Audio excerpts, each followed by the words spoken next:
underdog, play the part. They call me an outlaw.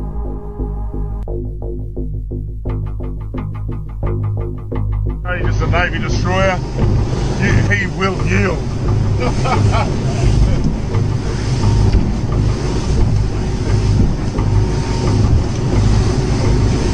He'd be thinking, that cheeky better not cross my bow.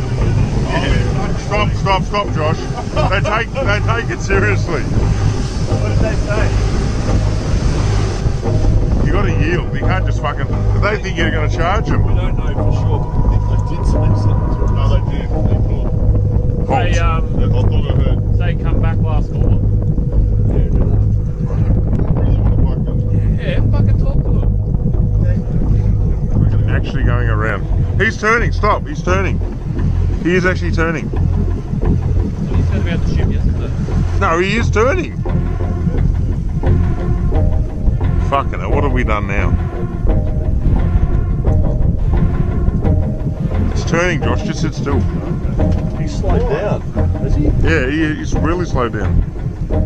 No doubt we were in trouble. What for? It's coming to us. It is coming to us. He's got the shits because... By port now, this is Warship over, channel 16 over. 1-6. Yeah.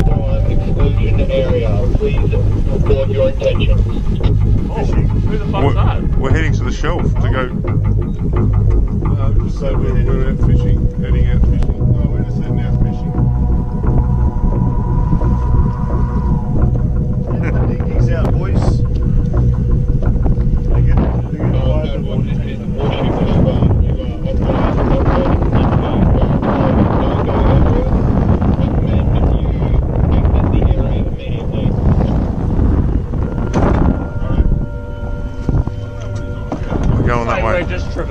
Set up a demo today with this Cessna and the Air National Guard. I'm going to be inside of this Cessna and we're going to be going rogue. We're going to fly into that no-fly zone and we're going to see how the Air National Guard does it. They scramble the fighter jets to come right. Take off. We're off. Flying for miles and miles until... Okay, we've just entered the no-fly zone now. Our pilots aren't talking to air traffic control, ignoring their calls to reach them. That triggers an alarm at the Air National Guard base. These fighter pilots scrambling to their jets. They're on alert and ready to take action 24 hours a day. Today, racing to their F-16s, suiting up, climbing on board, and rushing to the runway. Taking off to intercept our rogue Cessna. Reaching the target in just minutes. This is the view from the F-16. That's my Cessna right there. Intimidating as you would think it would be. Look at that fighter jet. He's right off our wing. Another F-16 swooping in on the right, calling us on aviation frequencies. You have been intercepted. If you hear this transmission, acknowledge the radio call and rock your wings. He wants us to identify ourselves. We're a rogue aircraft, remember, for this demonstration, so we're not going to respond at all and see what this fighter jet... You are ordered to turn to the northwest. The fighter jet giving us one last warning. After all of this, the pilot still won't listen. The plane won't leave the airspace. Will you shoot them down? If required, we'll execute the rules of engagement per the commander of the North American Aerospace Defense Command. And yes, we would do that. Shoot the plane down. If it meets the rules of engagement, yes, we would, to defend the airspace. Why are they policing the parameters of Antarctica in such a vigilant way? Surely they are just protecting the penguins and seals that we've seen so often in Planet Earth and Frozen Planet documentaries. I don't know, I'm not too sure anymore, because after I stumbled across this.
sun and moon are not spherical bodies of rock or gas.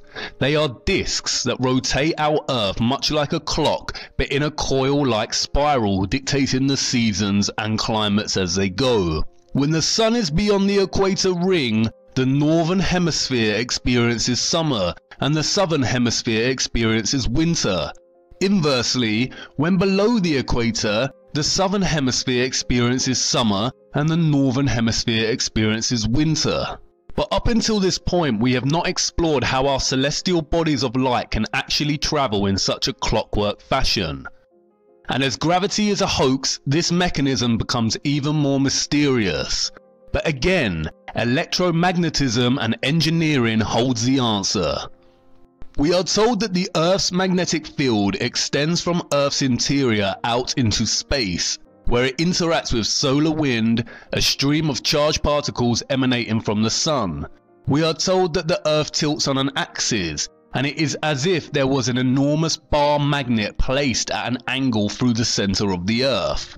Mostly, this is all lies, but there is a strong magnetic presence on Earth, and it appears to be located in the north. And that's why compasses point north. On our flat plane, however, north is actually center. South is the entire continent of Antarctica, the ice wall. And east and west, the circular rotation around the north center with the south on its exterior. That's why it can seem that you are traversing the entire Earth when traveling east in a straight line. You end up where you started, not because the Earth is a globe and you are traveling in a straight line, but because when you keep the compass pointing to the east, you are in effect traveling in a circle. Let's now have a look at electric motors. Magnetism, you will know that the opposite poles of magnets attract and the like poles repel. You may also know that a magnetic field appears when current flows in a conductor. Briefly connecting this wire to a battery deflects the compass's needle. Electricity creates a magnetic field. This effect can be used to create an electromagnet. This coil is the electromagnet in our simple motor. Connecting a AA battery, we can see the magnetic force from the coil moving the magnet in the compass. The coil is polarized. One side is north, the other is south. Let's start construction of our motor by creating the coil. Slide the permanent magnet into place. It doesn't matter which pole is up. Touching the leads to a single AA battery should cause the coil to bounce. If the coil is balanced and all electrical connections are completed, the motor should start. This is a commercially made DC motor. It is significantly more powerful and efficient than our simple motor. It accomplishes this with strong permanent magnets and large coils wound on an armature, and a method for controlling the polarity of the coil's magnetic field. As you can see, electric current produces a magnetic field. Inversely, magnetic fields can also be used to make electric currents. It works both ways. What came first in terms of Earth is really a matter of the chicken and the egg, and we will explore this and the source of magnetism in a later episode. To understand how the sun and moon function as electromagnetic luminaries, it is necessary to look at the Faraday effect. Let's switch it on, let's see what it does. Through this coil of thick wire, we're about to pass a huge alternating electric current. On top is a 1 kilogram aluminium plate. So we hear this noise. What's that noise? It's the vibration of the plate because it's vibrating at 2 times the frequency of this one. Whoa! Whoa! How does it do that? To find out, I've come to the place where it all started, the Royal Institution in London. This is the key to Faraday's magnetic lab. It's amazing that lock still works. From the 1870s on, it became a storeroom, which is why it survived, and it survived intact. All the joinery, giant electromagnet, exactly the same as Faraday. So this is exactly as Faraday would have had. That's right, yep. In Faraday's time, it was known that electric current creates a magnetic field, but it remained an open question whether the reverse is possible, if a magnetic field could generate electric current. Faraday answered this question with his most famous apparatus. Faraday's electromagnetic induction ring, which is this. In August 1831, Faraday wrapped 2 coils of insulated wire around this iron ring. But in 1831, you could not go down to your local electrical hardware shop and ask for X hundred meters of insulated wire. You had to insulate the wire as you went, and so as you pushed and pulled the wire out of the ring, you had to insulate it. It takes 10 working days, which is a huge investment of time. But the investment paid off. When Faraday connected a battery to one of the coils, he saw a brief pulse of current in the other coil. And when he disconnected the battery, he saw a pulse of current in the other direction. He realized that current was induced in the second coil only when the magnetic field through it was changing. And if they hadn't been wrapped on the same ring, Faraday may have noticed that the 2 coils repel each other when the current is induced, and that's due to the interaction of their magnetic fields. Which brings us back to this. Through the bottom coil we are passing a huge electric current, 800 amps, which alternates in direction 900 times per second. This ensures there will always be a changing magnetic field above the coil. Instead of a second coil, we're using the aluminium plate, but the principle is the same. The changing magnetic field induces currents in the plate that create an opposing magnetic field, so it levitates. How awesome is that? The opposing electromagnetic fields here cause the plate to levitate.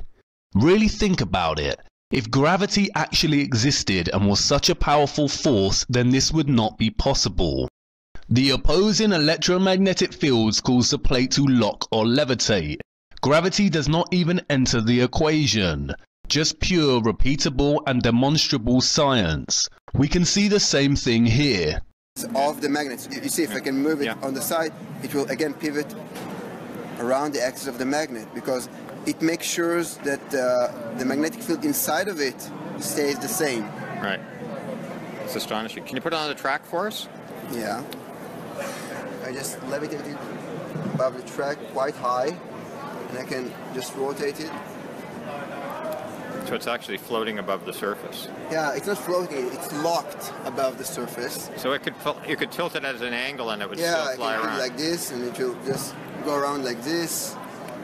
Because I go and put it at different height, and then like this. And lock it at the height. Lock it, yeah, different height, different configuration. Right. And I can even lock it at opposite way. If you could just hold for a minute. High. I'm doing the same thing. I'm locking it upside down, and then it is suspended.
The disc here is locked and can traverse uninterrupted over the circle of magnets. In the same way here we see it work inversely via quantum lock-in. The disc traverses locked underneath the magnets. This is how the Sun and Moon work on flat Earth. They are locked via the Earth's self-generating magnetic fields, and which takes the form of a spiral coil. And I know you're probably thinking that this is fascinating, but it still doesn't explain how the Sun and Moon luminaries are powered. We see them journey over our earthly plane, but how are they illuminating the Earth? We don't see any wires. And this is where Tesla becomes important. The Tesla coil works in a similar way. As you can see here, the metal foil paper circles the Tesla coil tower in a circular motion due to electromagnetism. But the Tesla coil laid the foundations for wireless technology and what is called free energy. Tesla viewed the sun as an immense form of electricity, positively charged and with the potential of some 200 billion volts. As we have seen, a magnetic field can produce electrical currents, and in theory, with the right mechanical setup, we should be able to produce free energy. Of course, the satanic elite stopped free energy because there is no money in it, and the progress we could make would pose a huge threat to the levers of control they have placed upon us. But Tesla was en route to inventing it. Look at this mini Tesla coil.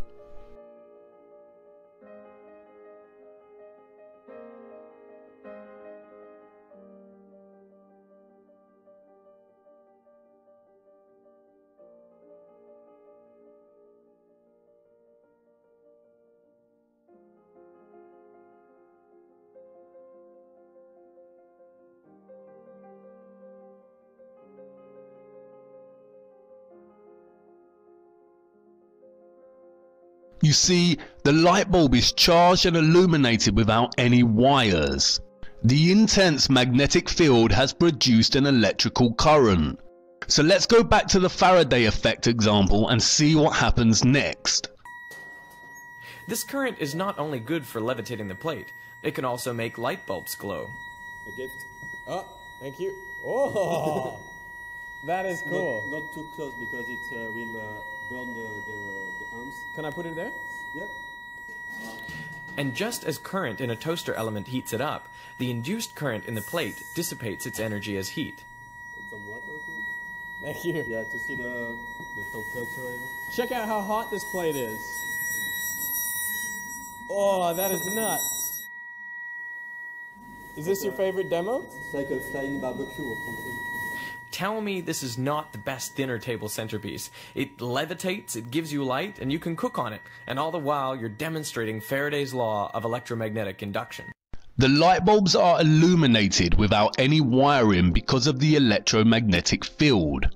In essence, this picture here is our sun. Remember, the micro and the macro. And it opens a door to speculating on the nature of the moon. The sun and the moon are the same size.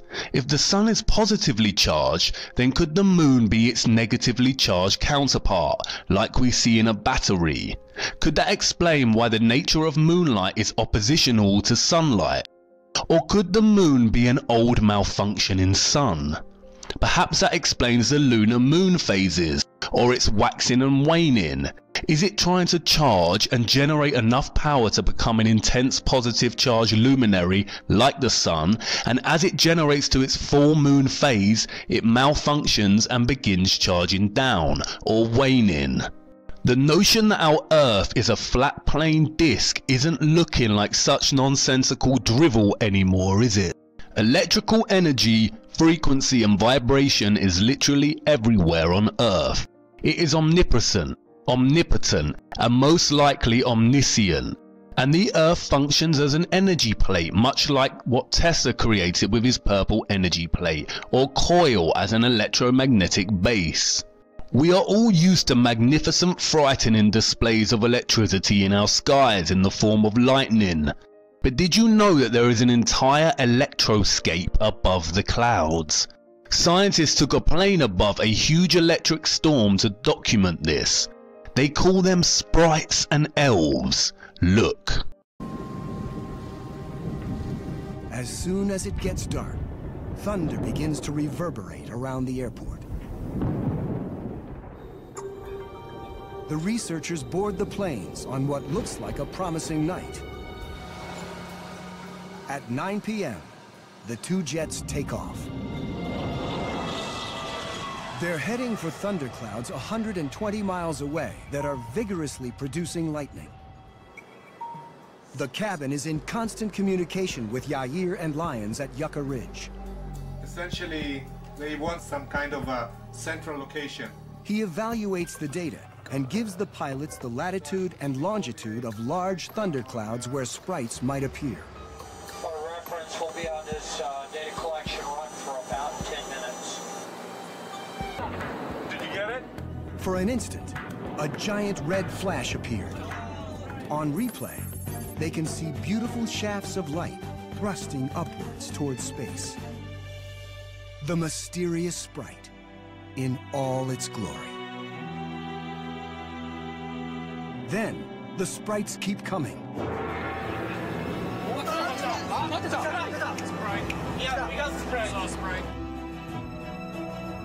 On board, the team reviews the stunning and unique images. This sprite was shaped like a mangrove tree. It's been captured in more detail than any sprite until now. Just like its name, this sprite evokes a fairy with wings.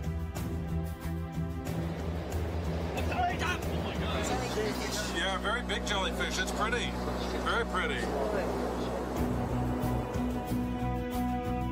It indeed looks like a jellyfish with many tentacles. Sprites of many different forms appear, one after another.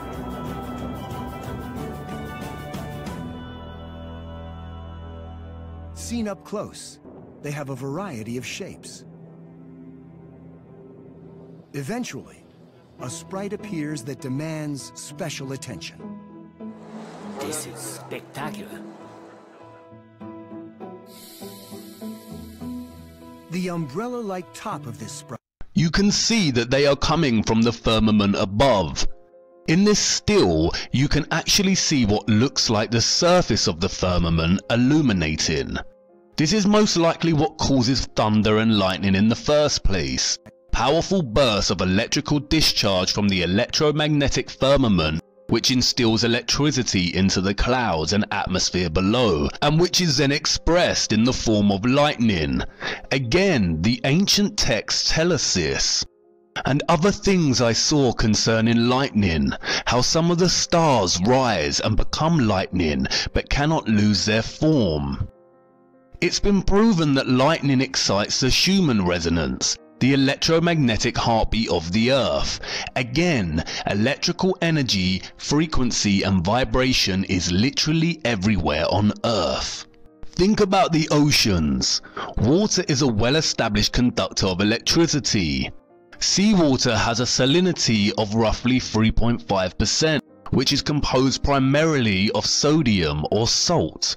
Sodium is one of the 4 electrolytes. Our bodies cannot survive without sufficient electrolytes. These electrical ions literally regulate our blood volume and pressure, our cells, muscles, hormones and organs. Look at an electrolytic cell and then a voltaic or battery cell. Both are very similar in nature and both look very similar to the models of Flat Earth itself. Again, the micro and the macro. Furthermore, look at someone who has been struck by lightning. Look at the scar. It looks like a tree or a tree's roots. Electricity, vibration and frequency again creating form. Trees are often exposed during storms. Could this be why the fruits that grow on trees are acidic in nature, just like batteries contain battery acid? Water is also diamagnetic, meaning it repels a magnetic field. This explains the tides. Magnetic fields generated by the sun and the moon influence the movement, ebb and flow and height of the oceans as they journey above over our flat Earth. This causes the oceans to fluctuate between high and low tides due to being repelled by magnetism and then released. Look.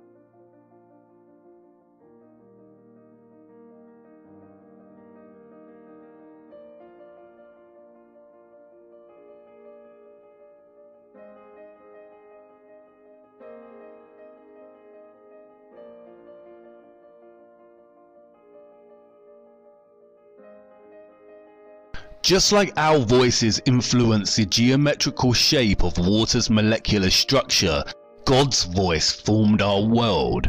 The earth and everything contained within it is a manifestation of divine sound. The evidence for creation is literally everywhere, and the driving force is energy, vibration, and frequency.